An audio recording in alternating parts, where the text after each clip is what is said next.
Stacey Spiegel. We're here at the McMaster Museum of Art talking about, after Ihor's discussion of curatorial gesture, curatorial meaning, now we're talking with Stacey Spiegel about his particular art trajectory, the kinds of problems he has been working on, the styles he's been using, and how he sees where he's going.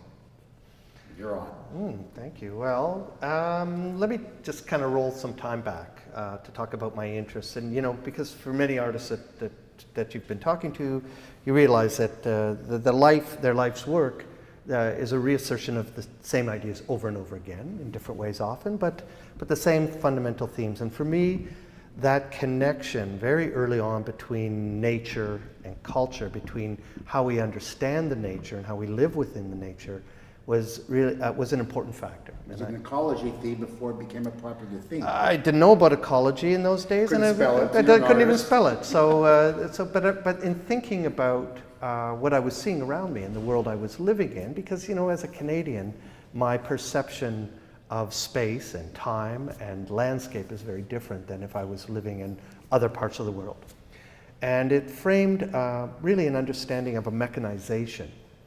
And early on, I looked at the juxtaposition between artworks in the landscape and the making of art as a narrative form. So how do I tell a story about what's going on around me and my position within it? And consciousness raising. And raise consciousness and ideas, because I want the artwork to be a vehicle for communication. About nature as well, and nature issues. And the relationship between us in the nature that we were, because, you know, our relationship to nature in many ways is hostile, and the way we've constructed our society is by observing the nature around us. And you use aesthetics as a kind of vehicle to sneak in an ecological concern through that door. So have an experience, but learn what the meaning is. In those days, the ecology and sustainability were not themes that I was particularly thinking about as much as trying to use what I was observing as a way of having a deeper understanding of the societies that we're building. About 20, 25 years ago. Yeah.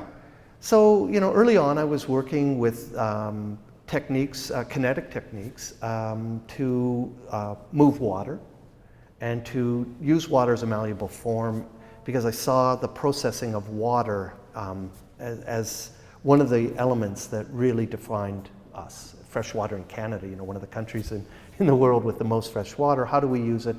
And recycle it. And recycle it and pollute it, and use it as a vehicle for waste disposal. You know, how do we treat our environment?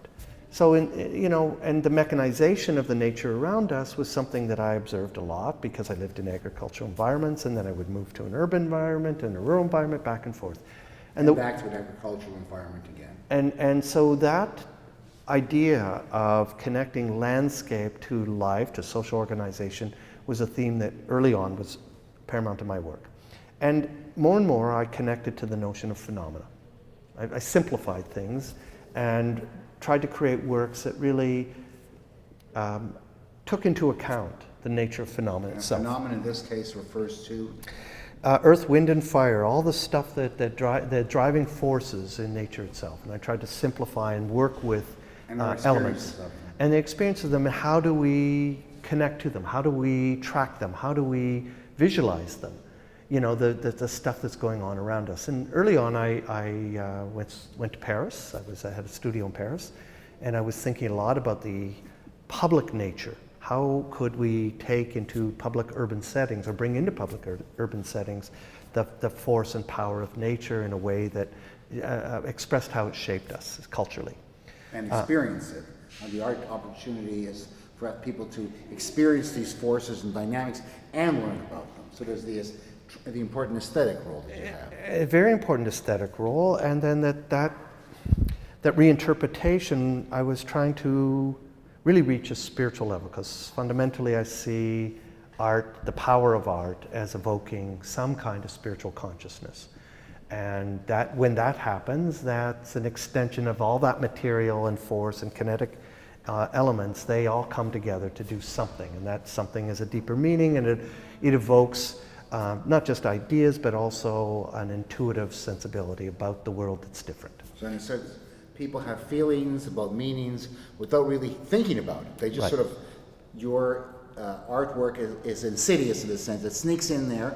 They have an experience, but you're raising their consciousness in the process of engaging with your art. And my idea generation was coming together with my maker culture always. So everything had to have both a very strong conceptual framework and a very strong made element. So let's talk about the maker culture, because, you know, Bernie Lubell, with whom you had a show before you and I even met 25, 30 years ago. That's right. He said to me when I saw him, he said, "Do you know Stacey Spiegel?" I said, "Wow, he's my neighbor." And, you know, Bernie's Half a world away. Half a world away. And Bernie himself is very much into maker culture. Yeah. So maker culture is a whole tradition, crafts tradition that you've integrated with your art. So tell me a little bit about So maker culture. Bernie and I share some fundamental ideas, but differ in our approach. Yeah. You But know, makers, but strong hand skills to fabricate. Yes. You're fabricating with meaning and different materials. I do, and I'll talk about the fabrication in the real world and in the digital world. So for me, material and immaterial worlds are fundamentally interconnected, and that's where I differ from Bernie.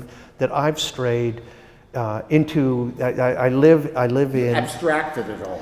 Well, you know, and I live in what the physicists would call a material or a matter world, and I live in an antimatter world, a parallel existence. Therefore, you're very dangerous, Stacey. When they come together, Don't bring me in they there. get sucked in and it explodes. So, you know, that notion of matter and antimatter, you know, that the two energies exist simultaneously, but in parallel realities.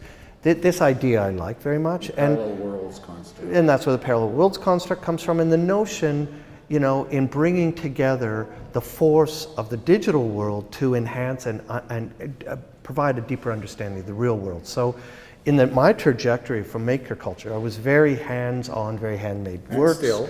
And thinking about, you know, I think back to the project that I did in Prague, in the old synagogue in Prague, with seeds and glass, and the idea that seeds, I was looking in those days at monoculture, at how we as Canadians had approached growing of wheat as a monoculture activity, and that So symbols are very important for you in that work, huh? Seeds as symbols. and also understanding history. I mean, we have been introduced. Let me say it a different way.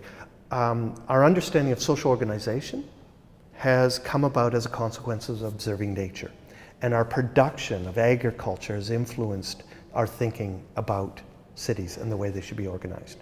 And at that period, I was looking at this idea that came out of the 20s of monoculture and asking myself, Which means? well, monoculture means breeding only one species of agricultural material. So the Germans had this, the Nazis had this idea called Ausrouten, which was to remove all the weeds. And that was applied to the Jews in Germany. The notion that cleaning the field of the weeds of everything that wasn't the right species was an idea that came from agriculture. It wasn't an idea that came up with themselves and, oh, this is how people should be. This was a way we look out into our fields and we see these beautiful fields of renewable food. What ruins those fields? Weeds. So the notion of bioculture, the notion that there needs to be diversity within the ecosystem was not really an idea that comes out of the turn of the century agriculture. It's an idea that comes much later, when our crops start to fail, when disease infestation happens. But the people in villages thousands of years ago Knew this. intuitively understood. They knew it. So you're helping us rediscover. Well, it was an ourselves. industrialization of agriculture that brought us to a monoculture notion. And I looked at that and tried to bring that together in talking about how evil fascistic governments could be in their notion of purification. So you have, in a certain sense, fundamental notions about life and survival. Right. And on top of that, as an artist, you come in there with fabricator skills to build machines or build vehicles for relating to that theme. And I'm connecting agricultural material, in this case seeds, because seeds are such a powerful metaphor for me. I mean, the potential energy in the seed is the unknown. It's what we as humans do in breeding children And then you ended up doing the Rock and Roll Museum in Rocca. in Rome. So how did I And get how do from you there make- to that's there? right. So, From seeds to the digital, so to speak. so from seeds, I started to get more and more involved. I went to MIT. I went to the Media Lab. I worked in the Media Lab. I started to look at technology, and I began to understand that embedded in the works that I was doing was a whole layer of information and thinking that people weren't getting. They simply weren't understanding. The message and language and connection between materiality, subject matter, concept, it was just too complicated. And let me just interject here. I mean, you have the design aspect of Stacey Spiegel in our own talking together in collaboration in a research context and in my garden context. Strong sensibility for materiality. And you say wood and steel and stone. They all have meanings, They and they all all have have meanings when they meanings. come together in their shape and form. That's right. So A here as screw an is artist, that's right. Here as an artist, you're bringing the fabrication sensibilities as a maker of things, Right. together with material sensibilities, together with this message concerns you have about health and agriculture. right. et cetera. And now I want to talk about decoding, because what I realized is that I was not communicating through my artworks. I was building large-scale public works, like the one at One Financial Place, which has layers of glass, windscreens which have a kind of practical effect, but they were In a very dangerous place in downtown Toronto. well, Because you have the wind is blowing through yeah, there. yeah. No, they had a very practical application. At the same time, you know, that whole installation is called Synthetic Eden. It's a whole story about a reinterpretation of Eden, what Eden meant, that notion of immortality and our assertion and desire to reach immortality, which in those days was at the base of One Financial Place, a building that was And fundamentally... there's the illusions of financial immortality. You got it. Yeah, there's an Exactly irony right. there. There was an irony there. And that piece, within that, are all kinds of layers of imagery and references back to nature, the flow of water, how water flows through trees, and there are trees there. So I realized that in that project, in the project I did at the Eaton Center with holograms that were the first scientific inventions that gave rise to the products you could buy in the Eaton Center. That begins to be your transition into the digital world. Well, those were not digital, but they're moving into the virtual world. Into the virtual. They're moving into the virtual world. And, Yeah. and so when I went to MIT and I started to discover computational media, computer media, I just started to realize that all that unpacking of what I now call content, real information, which is contextually set in a technology environment, an economic environment, its social environment, all the things that I was thinking about could actually be extracted. And that led to one of the things that happened in our interaction on this is your notion of immersion. So in immersion, what I was Being immersed in those Right. meanings and So my phenomena. early works at ZKM in Germany or DEF in V2 in Rotterdam, those works were completely virtual, and what I was trying to do was put real world objects in virtual environments that when you connected to them, because I was creating social interactive environments, you got the content. Because what I fundamentally believe is that everything around us, all the works that we're looking at, all the works that the artists that you've interviewed or created, are not singular in their vision, but they have depth which is inaccessible for most people. And people come with their own perceptions, they come with their own backgrounds, they come with their own histories, and they want to look at that first from their own perspective, and then to see what other perspectives are available to them. So more and more I've been evolving technologies and techniques that open those doors, not just around art. Natural science is a huge area, as I say from my very beginning. I'm interested in phenomena and connection to culture. How do we understand the world around us? Not from one perspective, not from the way I think, but from the way many people think. So it's not just immersion in the sense of absorption in with one viewpoint, but immersion as a kind of learning process where you actually get to experience in a direct way and explore. So interactive technologies became a kind of fundamental language for me. Where are we going? How do we use these? And I'm not talking about your iPhone that you pick a graphic in, but I'm talking about the way of taking information, which we now call rich media content, which could be videos, images, text, all 3D models, could be anything. How do we use all this information that's evolving around us in a way to better understand the real world? And so one of the projects I did here with Mac was something called Curiosity Engine. And it was an attempt, a very early attempt, to understand the curatorial space that we're in and how I as a viewer could see it from multiple lenses. So that was bringing into the gallery an augmented reality device, a tablet, a smartphone, that allowed another perspective, another way to look at work. So for you, public art, and in a sense the future of museum experience, is not merely public because people are present, but public in an active, involved, conscious raising, social media way that brings some of these fundamental things we talked about at the beginning, ecological awareness, social awareness. Well, and so I went from creating works to creating museums because I think museums are failing in what they're providing the general public. This institution as a whole owns $100 million in assets. When you start to look at the National Gallery and you start to expand and think about the world, how many hundreds of millions, billions of dollars are the assets that are being held, and what access does the public have to that? I think it's time to bring Ihor in. Ihor? Yes. We speak of the future of the museum, we speak of the holdings, So social responsibility. So I've been thinking about the future of the museum, and I've been thinking, about how museums can better communicate to audiences.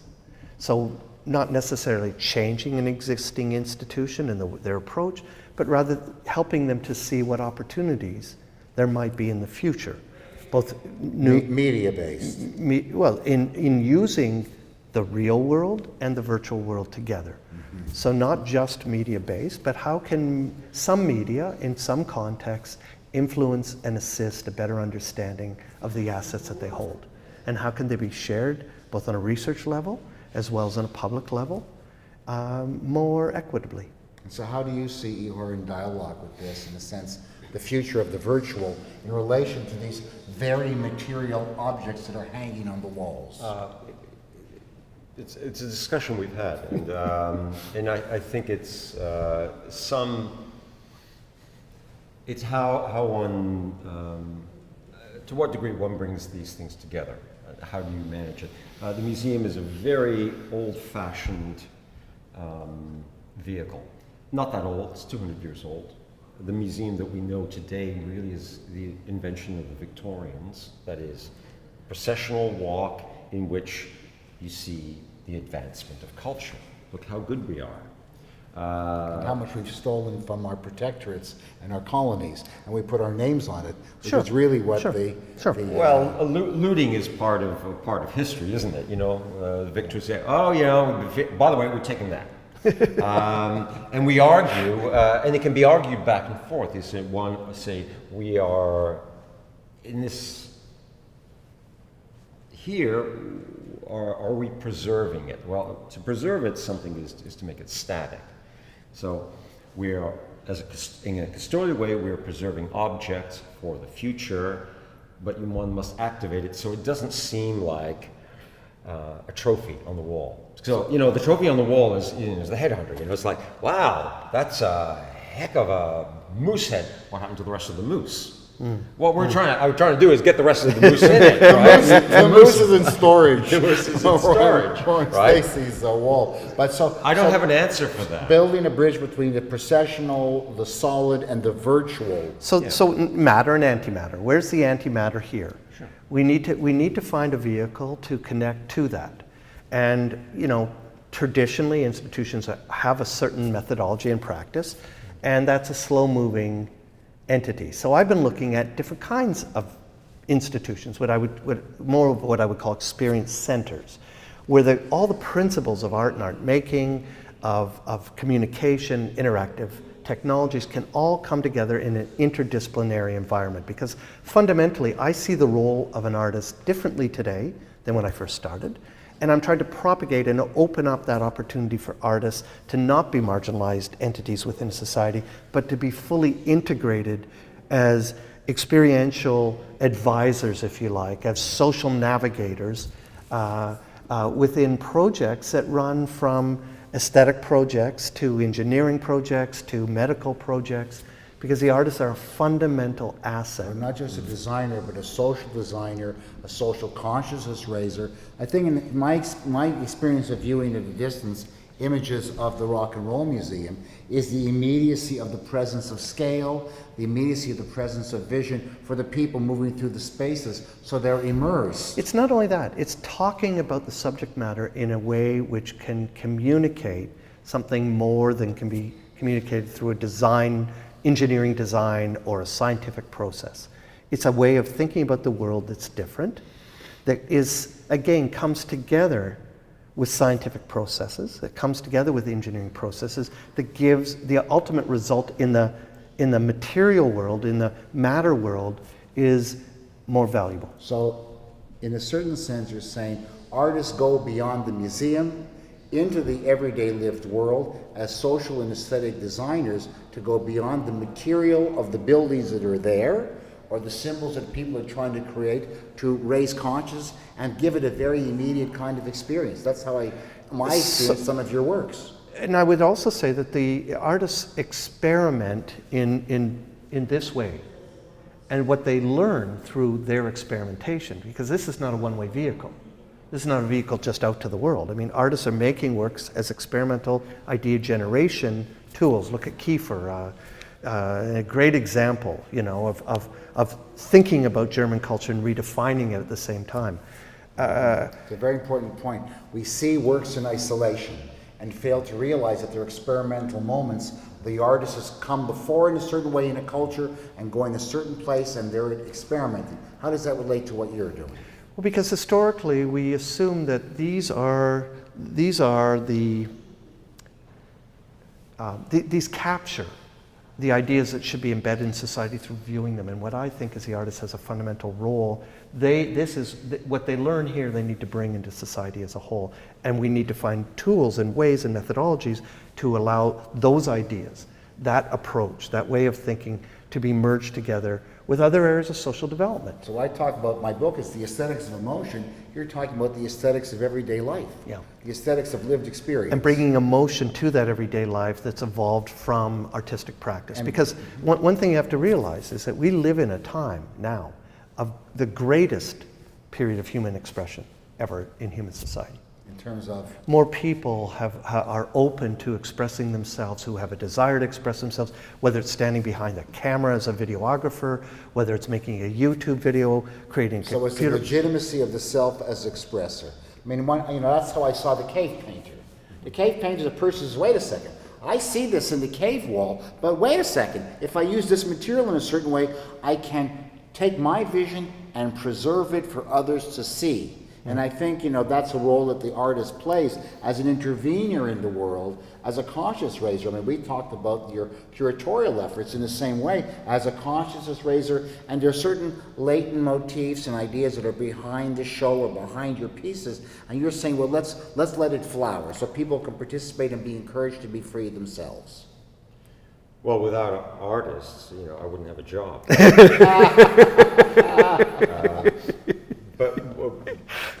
And I want to talk about, as you talk about culture, which is, the mono and the complexity, diversity of there's the one. I can look at an object. There are some people who spend, their entire careers, doing one thing, which I believe is a definition of madness. One of the definitions of madness is to think about one thing too much, or to think of too many things at the same time. Yeah. So between those two, why there's something unexplicable about the appearance of art. The cave thing. It's like, why did that person on that moment? Right? Decide to do that. And so when I teach, I try to the students to understand that we're not here to learn art appreciation, but to understand something about the way that the mind works, right? The creative act. And I use the William Webb Ellis commemorative plaque, which I'm not the first one to use it. It was the curator Kurt Varnado. And this commemorates the invention of the game of rugby. So in part it says, in a fine disregard for the rules of the game as it was played, football, soccer, William Webb Ellis picked up the ball and ran with it, thereby establishing the modern game of rugby. So here's the great question, because it's a great creation myth, because this is what artists do. You know, one day, you know, it's like I'm not going to throw that. What's the rule? What's the game? Right? So the rules in the game. So why didn't, as Barnardo says, well, why didn't they just throw him out of the game? How did this all of a sudden become a game? Well, I said, let's speculate. Takes you by surprise, and you know, there's a collective kind of, maybe a collective gasp. Those are going to say, you can't do that. The other ones say, whoa, that's cool. Maybe we could all do it. So artists who rebel, because there's 6 categories. The artists who rebel actually set a game. Right. And the ones around them aren't lesser, but it is revealed to them. And why do they rebel? Well, because they're living and they're building and they're thinking. Right? And that's why the artists give you the job. Yeah, that's. So do you see yourself that's as a rebel? I would say that I've had some tendencies to be rebellious now and then. Well, there's but the not rebel, intentionally. the innovator. I would say I'm not intentionally a rebel. Not a but, rebel, because I mean, yeah. the thing about rebellion is that, in fact, it's Kubler who describes it as sees something wrong in society and wants to participate its demise. Well, I would argue that I've worked long and hard fundamentally to change the way people experience. But that's innovation. That's within an area Yeah, of but innovation. it's because I'm happy. As an artist, and you see something limited, and you want to be Does it make you happy to involved be in an changing. artist? Would you like to do something else? No. Shoe salesman is an option? No. I asked a question from an Australian artist who was doing, not unlike Stacey, there's a certain, although he made things, there's a certain immateriality in it. You know? This is a tough thing to do. I've got nothing to sell. This is a Sisyphus approach to life. So I asked him, if you couldn't be an artist, what would you do? And he said, I'd be a surfer. Now, there is no job in surfing, but there is a communion, because to surf is, you've got to know a lot of stuff. There's a degree of satisfaction, but you do it each and every time, and it changes it every time. Why does an artist go into the studio? I've painted enough. Tony said this to me one day. He asked him what he's doing. Go to the studio. I know he goes to the studio every day. And he said, yeah, I'm going to go paint my greatest hits. But they're my greatest hits. Okay? I'm not painting somebody else. This is what I do. This is what I'm compelled to do. If you really want to rationalize it in a kind of empirical way, or capitalist way, doesn't make any sense. But some of the most interesting books on art, often called The Meaning of Art, are written from a Marxist perspective. That is, the artist as a prime producer, whereas from a capitalist sense is, you're making a thing. If it sells, you're doing good. But I don't make anything. I mean, that's the whole point in the virtual world. I don't make anything. Stacey's making No, but photons, that's William Burroughs. Yeah. Right. I do almost nothing at all. This is a line that he uses. Yeah. Well, separating the notion that art is worth what you can get for it, which is what a wealthy collector once said to me, you would say art is worth what you can By the way, do. Andy Warhol, I think, said that, didn't he? No, Who said Marshall that? McLuhan is McLuhan? art is what you can get away with. Oh, yeah. Well, this art is what, with the $1 billion collection. The point being that in a certain sense, Stacey's rebelling, in the sense he's in there as a maker, in the context of certain themes, with the public art concern, because you want to bring these Ultimately, ideas it's about into the public domain. That's right. And you're bringing a design sensibility, material sensibility, And an immaterial and sensibility. an immaterial sensibility together. I think that